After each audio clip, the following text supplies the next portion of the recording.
नवी मुंबई आंतरराष्ट्रीय विमानतळाला लोकनेते दिबा पाटील यांचं नाव देण्यात येणार असल्याचं आश्वासन मुख्यमंत्र्यांनी दिलं।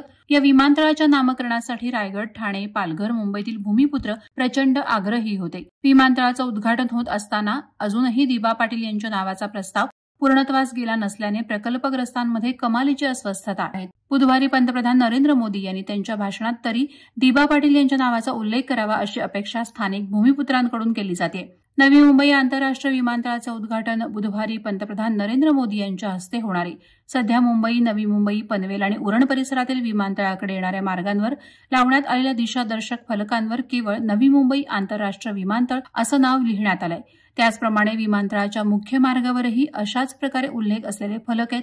त्यामुळे पुन्हा एकदा स्थानिक भूमिपुत्रांच्या मनात शंकेची पाल चुकचुकू लागली आहे। या विरोधात काही ठिकाणी फलक उखडून लावून नाराजीही व्यक्त केली गेली, तर समाज माध्यमातून याविषयी रोष व्यक्त करत फलक पुसण्याची भाषा सुरू झाली आहे। शेतकरी, भूमिपुत्र आणि प्रकल्पग्रस्त यांच्या हक्कांसाठी आयुष्यभर लढणारे आणि त्याला न्याय मिळवून देणारे माजी खासदार लोकनेते दिबा पाटील यांचे नवी मुंबई विमानतळाला नाव देण्यासाठी रायगड, ठाणे, पालघर तसंच मुंबई आणि नवी मुंबई या पाचही सागरी जिल्ह्यातील स्थानिक भूमिपुत्र रस्त्यावर उतरला होता।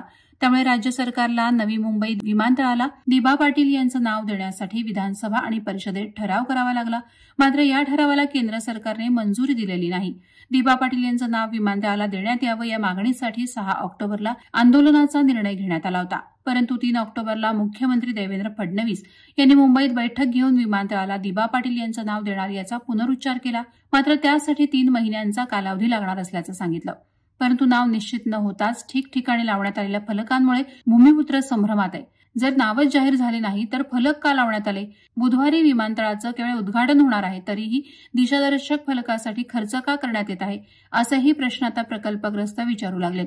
मुख्यमंत्र्यांनी भूमिपुत्रांना आश्वासन दिलंय असं असलं तरी त्याची खात्री पटावी म्हणून उद्घाटन कार्यक्रमावेळी नवी मुंबई विमानतळाला दिबा पाटील यांचं नाव देण्यात येईल अशी घोषणा पंतप्रधानांनी करून भूमिपुत्रांचा नावाबद्दलचा संभ्रम दूर करावा अशी मागणी केली जात आहे।